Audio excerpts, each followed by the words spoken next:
compromise. உங்க சைடுலயும் எங்க சைடுலயும். It's a GT promise. GT Holidays, South India's #1 travel brand. தமிழகம் எங்கும் கிளைகள் கொண்ட Annamal institute of hotel management and hospital management படிப்பில் சேர்வதற்கான அட்மிஷன் நடைபெறுகிறது. 26 வருட நம்பிக்கை, லட்சக்கணக்கான சந்தோஷ திருமணங்கள். கல்யாணம்னாலே தமிழ் மேட்ரிமோனி தான். வணக்கம் சார். நமச்சிவாயம். எப்படி இருக்கீங்க சார்? அருமையார், நல்லபடியாக போயிட்டு. கோவில்களை பற்றி பேசிட்டு இருக்கோம். ஒவ்வொரு ராசிக்காரர்களும் எந்தெந்த கோவில்களுக்கு போகணும்னு ரிஷபராசி வரைக்கும் பார்த்துருந்தோம். யார் யார் எந்தெந்த கோவிலுக்கு போகணும் ராசிக்காரர்கள் அப்படின்னு. ரிஷபத்தை தொடர்ந்து மிதுனம், இவங்க எந்த கோவிலுக்கு போகணும், போனால் என்ன மாற்றம் கிடைக்கும் சார் வாழ்க்கை? கண்டிப்பாம்மா. மிதுன ராசி அப்படின்னு பார்த்தீங்கன்னா இயற்கையாகவே அவங்க ஒரு பொறுமையான ராசிமா. பொதுவாகவே உபய நட்சத்திரங்கள் தான் 4 காரணம் இருக்குது பார்த்தீங்களா? மிதுனம், கன்னி, தனுசு, மீனம். இவங்கள சுற்றி எப்பயும் ஒரு 2 பேர் இருந்துக்கிட்டே இருப்பாங்க. இவங்க எங்கே போனாலும் தனியாக போக மாட்டாங்க. யாராவது ஒருத்தரை கூட கூப்பிட்டு போனால் தான் இவங்களுக்கு ஒரு சந்தோஷமாக இருக்கும். ரொம்ப நிதானமாக செயல்படக்கூடியவங்க. மிதுன ராசின்னு எடுத்துக்கிட்டோம்னா மிருகசீரிஷம், திருவாதிரை, புனர்பூசம். புனர்பூசம் ரொம்ப உயர்ந்த நட்சத்திரம், ராமபிரானுடைய நட்சத்திரம். அதே போல் குருவுடைய நட்சத்திரம். திருவாதிரை ராகு. இன்னொரு பக்கம் பார்த்திங்கன்னா சிவபெருமானுடைய நட்சத்திரம். சிவபெருமானுக்கு என்ன நட்சத்திரம் அப்படின்னாக்கா திருவாதிரை தான். ஏன்னா ஆருத்ரா தரிசனம் மார்கழி மாதம் பண்ணுறோம் இல்லையா? அப்போது சிவபெருமானுடைய நட்சத்திரம் திருவாதிரை. அது எங்கே இருக்குன்னா மிதுன ராசியில் தான் இருக்குது. அதே போல் செவ்வாயுடைய நட்சத்திரம் மிருகசீரிஷம். இது 3 இருக்கக்கூடியது மிதுன ராசி. மிதுன ராசி ஜெயிக்கணும்னா அவங்க மிதிக்க வேண்டிய மண் ஸ்ரீமுஷ்ணம். ஸ்ரீமுஷ்ணத்தில் ஸ்ரீ வராக சுவாமின்னு இருக்கார். வராகமூர்த்தி. ஸ்ரீமுஷ்ணம் வராகமூர்த்தி அப்படிங்கிறது சாமியுடைய பேர். வராகம்னா பன்றின்னு அர்த்தம். இப்போ எப்படி வாராகி சொல்கிறாங்களோ அதுபோல் வராகம்னா பன்றி. முன்னொரு காலத்தில் வராக அவதாரம் எடுத்தார் சுவாமி பெருமாள். வராக அவதாரம் எடுத்தார். எதுக்காகனா இந்த பூமியை ரட்சிப்பதற்காக. ஒரு அரக்கன் பூமியை திருடின்று போயிடுறான். பூமாதேவியை களவாடின்று போயிடுறான். அவன் கூட கடலுக்கு அடியில் சென்று யுத்தம் செய்து பூமியை மீட்டு தருகிறார். உடனே இங்கே ஒரு கேள்வி பிறக்கும். பூமிக்குள்ளே தானே சாமி கடல் இருக்குது. இந்த கேள்வி ரொம்ப அறிவுபூர்வமாக ஒருத்தர் கேட்டார். பூமிக்குள்ளே தானே, எர்த்துக்குள்ளே தானே கடல் இருக்குது. அப்புறம் இவங்க பூமியே திருடி வச்சுக்கிட்டாங்கன்னா அப்புறம் கடல் எங்கேருந்து வந்தது? கடலுக்கு அடியில், எந்த கடலுக்கு அடியில் போய் இவங்க சண்டை போட்டாங்க அப்படின்னாக்கா அது பார்க்கடல். ஏன்னாமா நம்ம பூமிக்கு கீழே 7 லேயர் இருக்குது, மேலே 7 லேயர் இருக்குது. லேயர்னு சயின்ஸு சொல்லுது. நாம் என்ன சொல்கிறோம் தர்மத்தில்? அது 7 உலகம்னு சொல்கிறோம். இதுதான் அங்கே தான் அவங்களுக்கு நமக்கும் வேறுபாடு ஏற்படுது. ஸோ அவங்க 7 லேயருங்கிறாங்க, நம்ம 7 உலகம் அப்படின்னு சொல்கிறோம். அதனால் இந்த மிதுன ராசி அன்பர்கள் அவ்வளோ ஒரு பரிச்சயமான, அவ்வளோ ஒரு சாநித்தியமான, மிக சக்தி வாய்ந்த ஒரு கோவில் மிதுன ராசிக்கு இருக்குன்னா அது ஸ்ரீமுஷ்ணம் தான். இந்த ஸ்ரீமுஷ்ணம் எங்கே இருக்குதுன்னு கேட்டிங்கனாக்கா திட்டக்குடி பக்கத்தில் இருக்குது. திட்டக்குடி, ஜெயங்கொண்டம், அப்படி கும்பகோணம் அப்படி போகலாம்.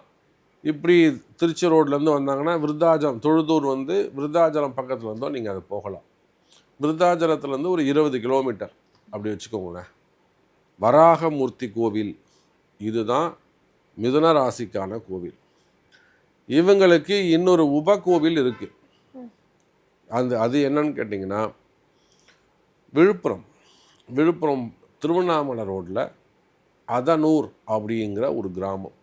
ரொம்ப பழமை வாய்ந்த கோவில். அந்த கோவிலை போயிட்டு நான் என்ன ஆச்சரியப்பட்டேன்னா, ஒரே கல், அந்த கல்லில் பெருமாள் மடியில் மகாலட்சுமி அப்படி அணைச்சண்டா மாதிரி இருக்கார். ஒரே கல்லில். இதுவரையிலும் அந்த மாதிரி நான் வேறு எங்கேயுமே பார்த்தது கிடையாது. ஏன்னா பெருமாள்னு சொல்லிட்டா அதாவது ஹயக்ரீவர் வச்சுருப்பார், லக்ஷ்மி நரசிம்மர் வச்சுருப்பார், இவங்கெல்லாம் மடியில் மகாலட்சுமியை வச்சுருப்பாங்க. ஆனால் பெருமாள்னு சொல்லிட்டா தாயார் சன்னதி தனியாகத்தான் இருக்கும். அந்த கோவிலில் மட்டும்தான் ஒரே கருவறையில் ஒரே கல்லில் பெருமாள் மகாலட்சுமியை அம்புஜவல்லி தாயார் அவங்கள வந்து மடியில் வச்சுக்கிட்டு இருக்காங்க. அப்போது அது வந்து மெயினாக குடும்ப வாழ்க்கை, குடும்ப பிரச்சனைகள் இது இருந்தாலும் அங்கே சரியாக போகுது. அப்போது இந்த மிதுன ராசி என்பர்கள் இவங்க 2 கோவிலுக்கு போகணும்.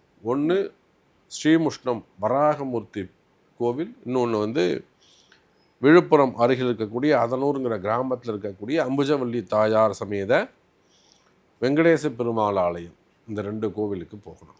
2 கோவில்கள் அப்படி சொல்லிட்டீங்க. எந்த நேரத்தில் போகணும், எந்த நாளில் போகணும் அப்படிங்கிற கேள்வி அடுத்த கேள்வியாக எல்லாருக்கும் இருக்கும். கண்டிப்பாக. அப்போ மிதுன ராசி அப்படின்னு சொல்லும்போது எல்லாருக்கும் நம்ம சொல்லக்கூடியது என்னுடைய கைட்னஸ் என்னென்னா, அவங்க ஜென்ம நட்சத்திரத்தில் போக வேண்டும். இப்போது இதுவே அவங்களுடைய பிறப்பு ஜாதகம் இருக்குன்னு வச்சுக்கோங்களேன். இப்போ அதில் வந்து நிறைய ஆராய்ச்சிகள் இருக்குது. கரணம் இருக்குது, திதி இருக்குது, திதியை பிடித்தால் விதியை வெல்லலாம் அப்படிங்கிறது இருக்குது. அதே போல் நாமயோகங்கள் இருக்குது, யோகி அவயோகி இருக்குது. இவ்வளோ டீட்டெயிலாக நம்ம அவங்க பர்த் சார்ட்டில் பார்க்க முடியும். இப்போ காமனான பரிகாரம் சொல்லும்போது நம்ம காமனான விஷயங்களை தான் நம்ம சொல்ல முடியும்.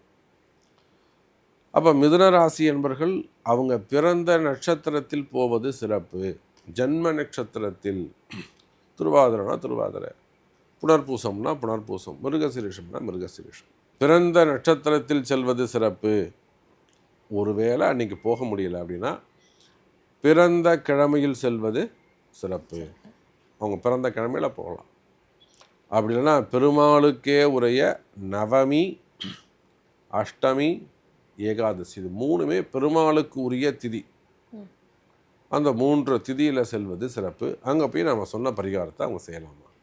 கோயிலுக்கு போகணும்னு சொல்லிட்டீங்க சார். அங்கே போய் அவங்க என்ன மாதிரியான விஷயங்களை பண்ணணும் சார்? பரிகாரம் பரிகார கோவில் சொல்லிட்டோம், என்னைக்கு போகணும்னு சொல்லிட்டோம். அங்கே போய் என்ன பண்ணணும் அப்படின்னா, முடிஞ்சால் அங்கே இருக்கக்கூடிய மூலவருக்கு ஒரு அபிஷேகம் செய்யணும். ஒரு பால் அபிஷேகம் கூட செய்யலாம். மகா அபிஷேகம்னா எல்லாமே சேர்ந்தது. அரிசி பொடி, மாப்பொடி, அது மாதிரி மஞ்சள் பொடி, பால், தயிர், இளநீர், பஞ்சாமிர்தம், தேன், பன்னீர், அந்த மாதிரிலாம் மகா அபிஷேகம். அது மினிமம் ஒரு பால் அபிஷேகம் செய்யலாம். முடிஞ்சால் ஒரு அபிஷேகம் பண்ணுங்க. அபிஷேகம் பண்ணிவிட்டு, அபிஷேகம் பண்ண முடியலையா தப்பு கிடையாது, சாமிக்கு ஒரு வாசனை புஷ்பம், வாசனை சிவபெருமானுக்கு எது ரொம்ப வசதியானதுன்னா வில்வம் தான் அவருக்கு. அதுதான் வாசனை புஷ்பம், வேறு எதுவும் அவருக்கு தேவையில்லை. முருகராக இருந்தால் அரளிப்பூ வாங்கி போடுங்க. அப்போ அந்தந்த தெய்வத்துக்கு உகந்த வாசனை புஷ்பத்தால் ஒரு மாலை வாங்கிட்டு, எப்படியாவது அங்கே இருக்கக்கூடிய ஒரு அந்த குருக்களை அணுகி சாமிக்கு சகஸ்ரநாம அர்ச்சனை செய்ய வேண்டும். இதுதாம்மா பரிகாரம். அந்த சாமிக்கு சகஸ்ரநாம அர்ச்சனை செய்ய வேண்டும். அது எந்த கோவிலாக இருந்தாலும், எவ்வளோ பெரிய கோவிலாக இருந்தாலும். சப்போஸ் நான் வந்து நீங்கள் வெளியூரில் இருக்கிறீங்க, வெளி மாநிலத்தில் இருக்கிறீங்க, வெளிநாடுகளில் இருக்கீங்க, உங்களுக்கு அந்த குருக்களுடைய நம்பர் கொடுக்குறோம், வேணும்னா ஹெல்ப் வேணும்னா நம்ம செய்கிறோம். இல்லை உங்களுக்கு வேணும்னா நாங்கள் அந்த அர்ச்சனையை கூட உங்களுக்கு செய்து கொடுக்குறோம். கவலை, என்னால் வர முடியல, நான் வந்து இப்போ நிறைய அன்பர்கள் சொல்லுவாங்க, நான் அடிபட்டிருக்கேன், என்னால் போக முடியாது அப்படின்வாங்க, நான் வெளியூரில் இருப்பேன்னு சொல்லுவாங்க. அவங்களுக்கு வேணும்னா அந்த உதவி கூட நம்ம அவங்களுக்கு செஞ்சு கொடுக்குறோம். அப்போ அங்கே போய் அந்த கோவிலுக்கு போய் என்ன செய்யணும்னா, சாமிக்கு ஒரு அபிஷேகம் முடிந்தால், முடியலைன்னா தப்பு கிடையாது, ஆனால் கம்பல்சரியாக சகஸ்ரநாம அர்ச்சனை செய்ய வேண்டும். அதெல்லாம் சந்தேகமே கிடையாது. முடிச்சுட்டு சாமிக்கு 27 தீபம் ஏற்ற வேண்டும். 27 தீபம், 27 நட்சத்திரங்களை அடிப்படையாக கொண்டு, 27 நாமயோகங்களை அடிப்படையாக கொண்டு 27 தீபம் ஏற்றணும். ஏற்றிட்டு 27 முறை சாமியை சுற்றி வரணும். அது எவ்வளோ பெரிய கோவிலாக இருந்தாலும் சரிதான், 27 முறை அந்த கோவிலை சுற்றி வரணும். ஒரு 1.5 மணி நேரத்துலேருந்து 3 மணி நேரம் அந்த கோவிலில் நீங்கள் இருக்கணும். அங்கே உங்களுடைய ப்ரெசண்ட் அங்கே 3 ஹவர்ஸ் கண்டிப்பாக இருக்கணும். அப்போ தான் நான் சொன்ன அந்த ஜென்மாந்திர முடிச்சு அந்த மண் உங்கள்கிட்ட பேசும். புரியுதுங்களா? நீங்கள் யாருன்னு அந்த மண்ணை புரிஞ்சுக்கிறதுக்கே கொஞ்சம் டைம் எடுத்துக்கும். 1.5 மணி நேரம் ஆகும். அப்போ அடுத்த 1.5 மணி நேரத்தில் தான் உங்களுடைய கர்ம வினையை போகிறதுக்கு அந்த பூமி பேசவே ஆரம்பிக்கும். இப்போ மினிமம் 3 ஹவர்ஸ் நீங்கள் அந்த டெம்பிளில், அந்த கோவிலில் நீங்கள் இருக்கணும். அப்போ இந்த முறையில் அபிஷேகம், சகஸ்ரநாம அர்ச்சனை, ஒரு நைவேத்தியம், 27 தீபம், 27 முறை பிரதட்சணை வரணும். முடிச்சுட்டு கோவிலை விட்டு வெளியில் வந்து என்ன செய்யணும்? ஒரு அன்னதானம் பண்ணணும். ஒரு 11 பேருக்கோ உங்களால் என்ன முடிஞ்சதோ இல்லை ஒரு 2 கிலோ ஏதாவது ஒரு பிரசாதம் சொல்லி துணையில் போட்டு ஒரு 10 பேருக்கு கொடுக்கலாம். அன்னதானம் மிக மிக முக்கியம். இதில் என்னைக்கு போனோன்னா உங்கள் ஜென்ம நட்சத்திரத்தை அன்னைக்கு போகணும். நீங்கள் எந்த நட்சத்திரத்தில் பிறந்திருக்கிறீர்களோ அந்த பிறந்த நட்சத்திரத்தில் போகலாம். அப்படி இல்லைன்னா நீங்கள் பிறந்த கிழமையில் போகலாம். அப்படி இல்லைன்னா உங்கள் ராசிக்குரிய கிழமையில் நீங்கள் போகலாம் அப்படின்றத நம்ம சொல்லியிருக்கிறோம். ஸோ பரிகாரம் இதுதாம்மா. இந்த பரிகாரத்தை தான் அவங்க செய்யணும். செய்து வீடு திரும்புவார்களே ஆனால் அவங்களுடைய கர்மா எப்படிப்பட்டதா எவ்வளோ பெரிய கஷ்டங்களாக இருக்கலாம். அது 80 கோடி கடனாக இருந்தாலும் சரி தான், இல்லை 8 கோடி கடனாக இருந்தாலும் சரி தான், இல்லை வாழ்க்கை பிரச்சனைகளாக இருக்கலாம். நிச்சயமாக அது உடையும். இது நாம் நிறைய பேருக்கு சொல்லி கொடுத்து அவங்க ஜாதக ரீதியாக நம்ம அவங்களுக்கு சொல்லி கொடுத்துருக்குறோம். இது எல்லாமே நம்மக்கிட்ட வர ஆரோஸ்கோப்பை வச்சு அவங்கள அந்த கோவில்களுக்கு அனுப்பி ஆராய்ச்சி செய்து நம்ம என்றைக்கு அனுப்பணும், இவங்க என்ன ராசி, ரெண்டையும் மேட்ச் பண்ணி இப்படி செய்த ஆராய்ச்சியுடைய பலன் தான் இந்த கோவில்கள்லாம்.